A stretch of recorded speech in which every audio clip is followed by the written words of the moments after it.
Time sure seemed to have been going by pretty fast since I've been up here at IK. I don't know how they pronounce it on the television. Here we pronounce it Ly-K. Some people pronounce it Ly-Key.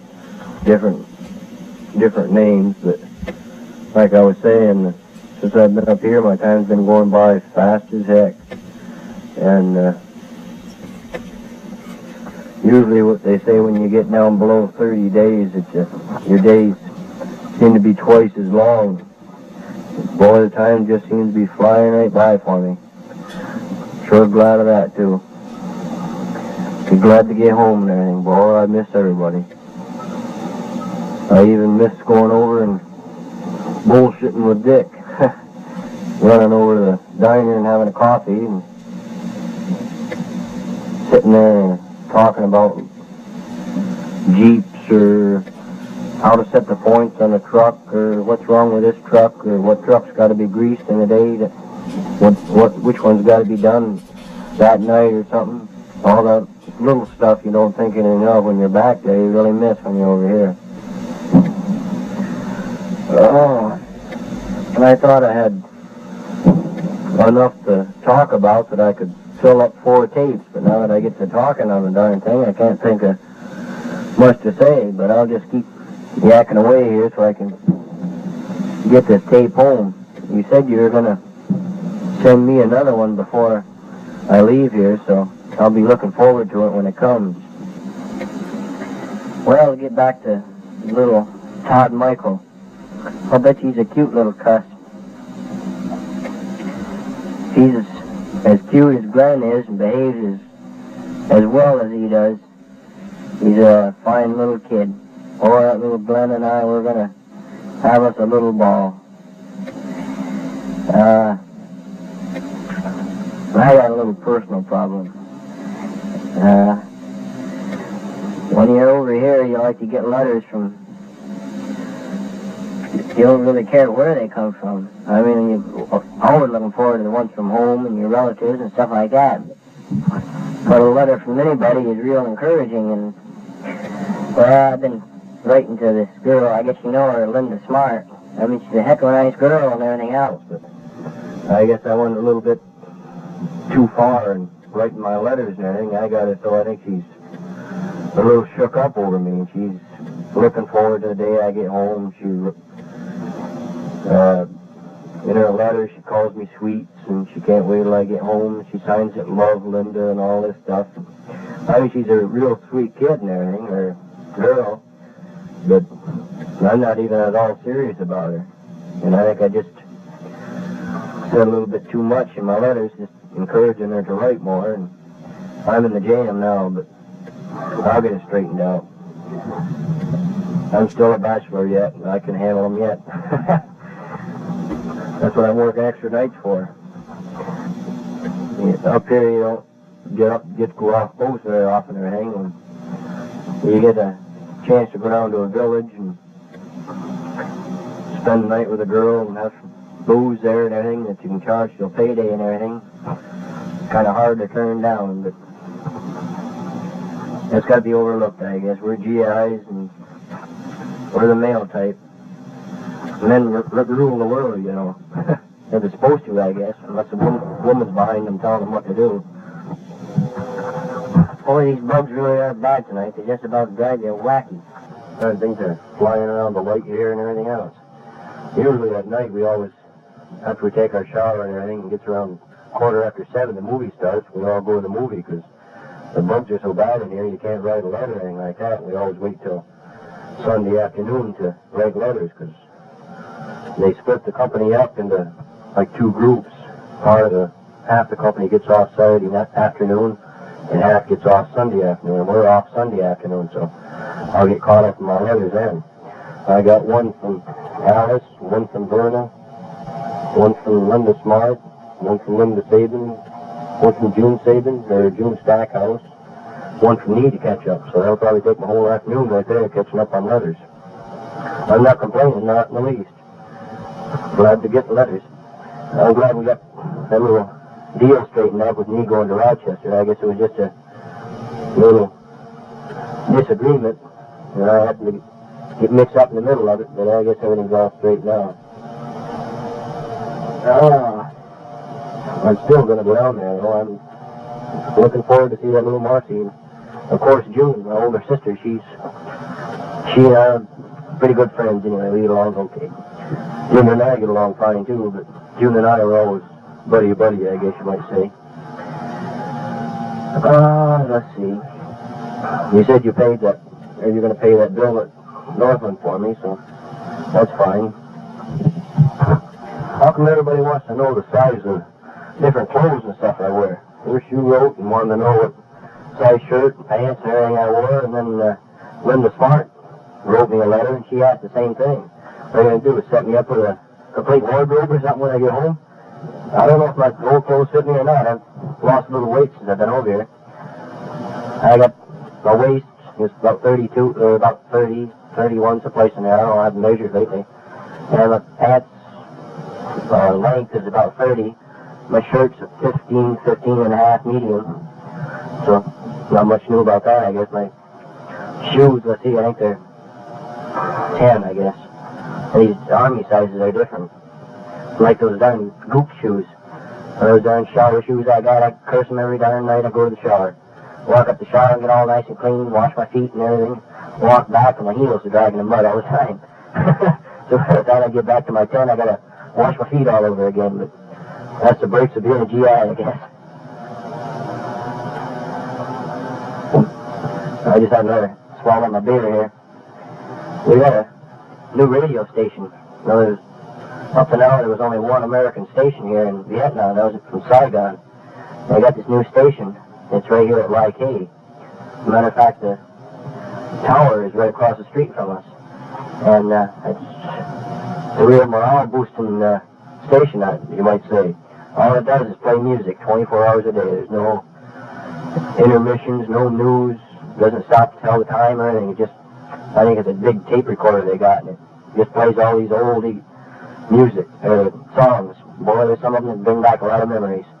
Another thing, every once in a while, I think when they change their tape or something, they goof up a wire or something, and it stops broadcasting for a while, because it's been a good half hour now, and nothing's come off the radio at all, so they did that the other night. It'd be off for about an hour or so, and then it come back on. I guess it's just a new radio station. They're getting it, trying to get it set up.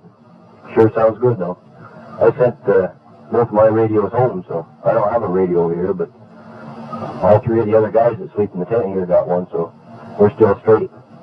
They wanted me to sell my speaker to them, but I know how hard it is to get them over here and everything, but seeing that one got home all right in good shape and everything, and I've got the other one, it's really two stereo speakers, and I hate to break up the set, so I hope they can find another speaker, because I plan on sending mine home tomorrow in that box. I also might send home about 4 or 5 cartons of cigarettes too, because we have a ration card that we're rationing so many cigarettes we can buy a month, which is 6 cartons. And I went up the other day and I bought me 6 cartons of cigarettes, and he never even marked it off my ration card, so I can still get another 6 cartons. So I figure, well, see, I'm getting to be a tightwad here. I figure I'll buy 6 cartons of cigarettes and send them home, and then I'll save money on the buying them back in the States, because they only cost us maybe around $1.15 for a carton over here. And then before I get ready to leave, I'll buy another 6 cartons and take them home in my own suitcase with me. You'll be able to recognize me at the airport, because I got a black suitcase. Well, it's a suitcase, I guess you can call it. It's a black, and it's got a white trim around the edge, got a white handle, and white letters on the side. It says 1966 Vietnam. So I'm not being patriotic to Vietnam or anything, but that was a pretty cute suitcase, and something to look at, you know. Not that I want any memories of this place or anything, but I gotta get on the boat and get some more pictures taken with a movie camera so I can show them when I get home. I'm sick of this place myself right now, but someday I want to look back and look at that film and everything and show it to some people, and it'll mean a lot then. Right now it doesn't mean a darn thing to me. I could walk out the door and see nothing tomorrow, and it doesn't bother me at all, because so I'm sick of this place. There's palm trees all over the place, and all these pretty trees, and grass, and the sky. I mean, it's jungle. Some people might think it's a couple of paradise. Matter of fact, I guess I did when I first got here. I thought it was real pretty over here in a lot of places, except for these slum areas. It's just the regular people that already live here. But I'm not in a tropical paradise, not in my opinion anyway. Matter of fact, you might hear in the background the guns going off here.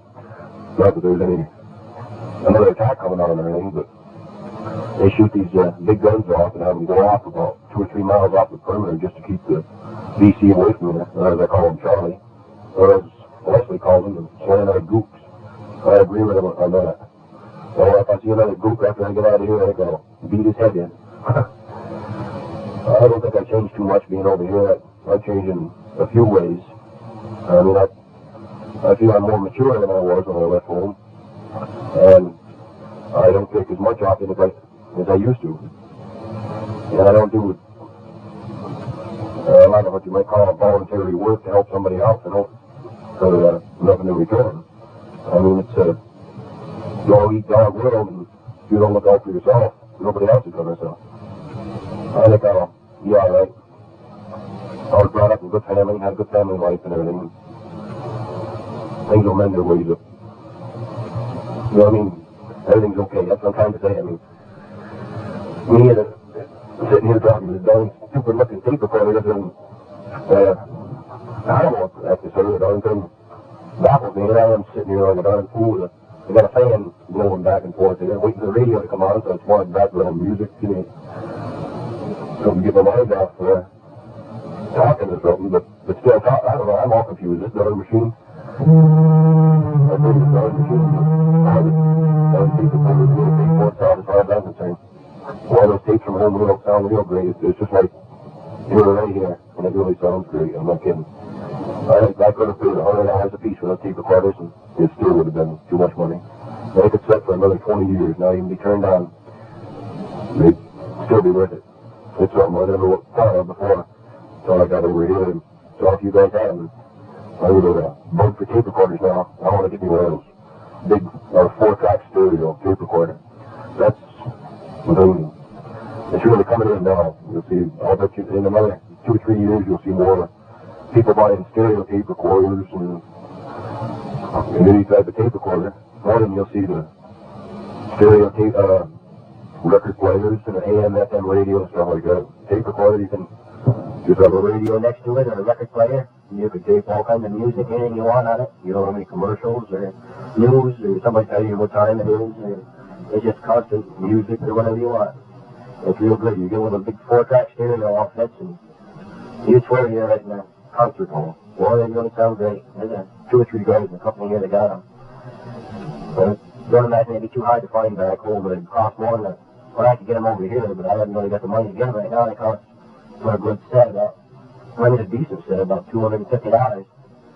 And then you got the trouble of getting the darn thing home. They are pretty heavy and cost you about probably a good $30 to send it home. So I think I'll wait till I get home to get one in the city and cost more, but it'll be worth it to me. Oh, shucks. I'm beat tonight. I had a little bit of a head cold, but it started a couple nights ago, and I got some cold tablets or pills, whatever you want to call them, from the medic up here. So today it's better, but it's still got me down a little bit. So finish this tape, and I think I'll grab another tablet and go to bed, and probably be pretty straight in the morning. Oh, shucks. That's the lonesome life. I could never take it for 20 years.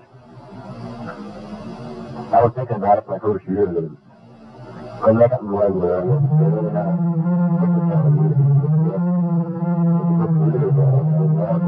it is. If the people like the service, but I don't. I mean, I won't exactly say it. My 3 years in the Army been just plain misery, but because I've had a lot of fun and met a lot of people and had a great time a lot of times. It just seems that when you think back of it, you're back on it. You never think of the 3 years you've been in, all the rotten times you've had. You just think of the good times you had and the beer parties you had and this girl you took out and where you were stationed, how nice it was there and stuff like that. But it just isn't the life for me. I guess I'm a little too independent. I don't like to be tied down like I do. go into town for a night and show up late for work in the morning or something there, and then put you on extra duty or something like that. And most they'll do is just, the boss will chew you out or something, and if he doesn't like it, you can just get up and quit. But here's a different story. I found out the hard way. I wasn't late for work or anything, because we don't have our first formation till 7 o'clock in the morning. And I was here at 5:30. But it was just the idea that we weren't supposed to leave the compound that night. Well, I knew that I turned out on the other side, so I guess I'm beating myself. Well, our tape is getting down to a few strands, so I'll wait until I get your tape that you said you were going to send to me. And by that time, we'll have a lot of letters accumulated and everything, so answer your tape and send it back. And by the time you get my second tape, I should be shortly right behind it, so that should be great morale booster for back home. I know I'm really looking forward to it. And I really miss everybody over here. Jim and Pat and the kids and of course my brother has been along. And I can hardly wait till I get there. I was listening to Pat on the tape recorder, and I noticed it became a lot easier to understand now. I guess she's really growing up. She doesn't seem to talk as fast as she used to. She gets so excited that if she talks so fast she couldn't understand it, but she seems to be a lot better this time. And Jimmy was too. Well, that's like the end.